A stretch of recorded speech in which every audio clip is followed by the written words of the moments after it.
តាសួស្តីពុកម៉ែបងប្អូនគ្នាបាទសូមស្វាគមន៍មកកាន់ការអុយតម្រុយថ្ងៃទី28អំពុំយើងចូលចុច like មេដៃម្នាក់ផងណាដើម្បីជាការលើកទឹកចិត្តក៏ដូចជាកម្លាំងចិត្តបាទមុននឹងចូលការអុយតម្រុយសម្រាប់ថ្ងៃថ្មី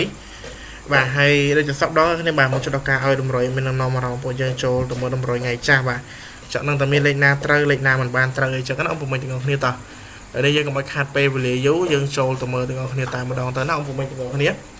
បាទតម្រុយសម្រាប់ថ្ងៃម្សិលមិញអំពុំទាំងអស់គ្នាបានលើកុំឲ្យខាត់ពេលយូរតោះម្សិលមិញលេខរបស់យើងគឺចូលបានអុកតុង81ចូលបានអុកតុង81បាទបងអាហើយ3លេខដូចជាបានអីទេ3លេខអំពុំយើងធ្វើការមើលលើហ្នឹងទៅបាទយំទៅលេខយើងខុសថាខុសត្រូវថាត្រូវហើយមើលតាមការចាក់ស្ដែងខ្លួនឯងបានអំពុំទាំងអស់គ្នាតោះក្នុងចិត្តយើងអត់បានលេងទេណាអំពុំទាំងអស់គ្នាសោះមិញតោះឥឡូវយើងចូលទៅមើលម៉ោង6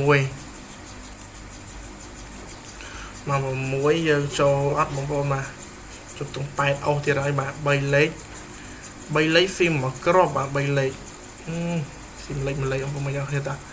មើលបានអំពុំទាំងអស់គ្នាបាទលេខរបស់យើងមានខុសមានត្រូវតែប៉ុណ្្នឹងឯងបាទមិនមែនដាក់ទៅដឹងតែត្រូវរហូតទេអត់ទេបញ្ជាក់ជូននេះហើយពួកយើងស្រឡាញ់ពេញចិត្តចាំយកទៅចាក់បាទស្រឡាញ់ពេញចិត្តចាំយកទៅចាក់ណាលេខយើងគឺជាលេខតម្រុយអំពុំទាំងអស់គ្នាចឹងហើយមានខុសមានត្រូវវាជារឿងធម្មតាទេបាទ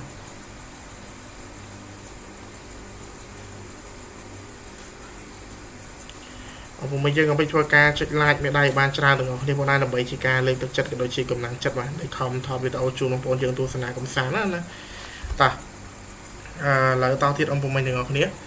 ចូលទៅយកតម្រុយថ្ងៃថ្មីតែម្ដងទៅកុំឲ្យខាត់ពេលយើងយូរលឿនណាអំពុំបាទចាំតិចបាទតោះស្រាប់ថ្ងៃថ្មីអុកតុងលេខតូចធំអីបាទ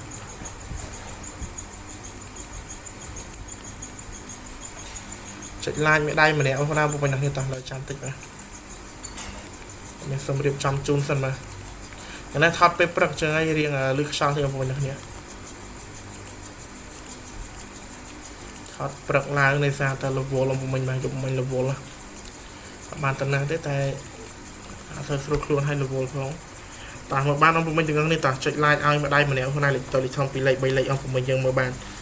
ស្រឡាញ់ពេញចិត្តអាចយកទៅចាក់លេខបានអរគុណច្រើនមែនទែនអំពុំមិញទាំងអស់គ្នាជូនពរឲ្យបានលៀបបានហេងត្រូវទាំងអស់គ្នាបាទទាំងលេខតលេខធំណាអរគុណច្រើនជម្រាបលាបាទ